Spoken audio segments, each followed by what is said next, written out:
മരണം സെലിബ്രേറ്റ് ചെയ്യാമോ എന്ന് ചോദിച്ച് കുറച്ച് പേര് എന്നോട് കമൻറ്റ് ചെയ്യുന്നുണ്ടായിരുന്നു. മരണം സെലിബ്രേറ്റ് ചെയ്യാമോ എന്ന് ചോദിച്ചാൽ എനിക്ക് അറിഞ്ഞുകൂടാ. പക്ഷേ ഇന്ന് രാവിലെ നമ്മളെ തേടിയെത്തിയതുപോലുള്ളൊരു മരണ വാർത്ത. ദാറ്റ് മീൻസ് കെട്ടിയോനെ വഞ്ചിച്ചിട്ട് കാമുകൻ്റെ കൂടെ പോയി. അപ്പോൾ അവളെ വിട്ട് വേറൊരു കാമുകൻ്റെ കൂടെ പോയപ്പോൾ ആദ്യത്തെ കാമുകൻ വന്ന് കൊന്നു എന്നുള്ളൊരു വാർത്തയാണ് ഇന്ന് ഫേസ്ബുക്ക് തുറന്നപ്പോൾ ആദ്യമായിട്ട് കണ്ടത്.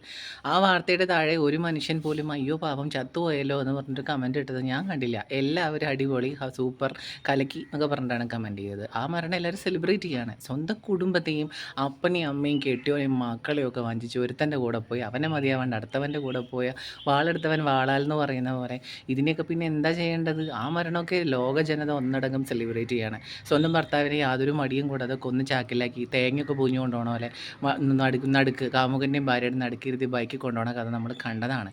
ഒരാൾ സ്വന്തം ജീവരക്ഷാർത്ഥം ഭാര്യയെ കാമുകന് കല്യാണം കഴിപ്പിച്ചു കൊടുത്ത വാർത്തയും നമ്മൾ കണ്ടതാണ്. എന്താ ചെയ്യുക? ലോകം അങ്ങനെയാണ് പോയിക്കൊണ്ടിരിക്കുന്നത്. ഇത്തരം ന്യൂസുകളിൽ രക്ഷപ്പെട്ടവരെ കുറിച്ച് ഓർത്ത് ഒരാശ്വാസം മാത്രമേ ഉള്ളൂ. ഇത്തരം മരണക്കളികൾ കാണുമ്പോൾ, അതായത് അവിഹിതത്തിന് പോയവർ മരിച്ചു എന്ന് പറഞ്ഞ് കേൾക്കുമ്പോൾ ആരും സഹതപിക്കാറില്ല എന്നുള്ളത് തന്നെയാണ് സത്യം.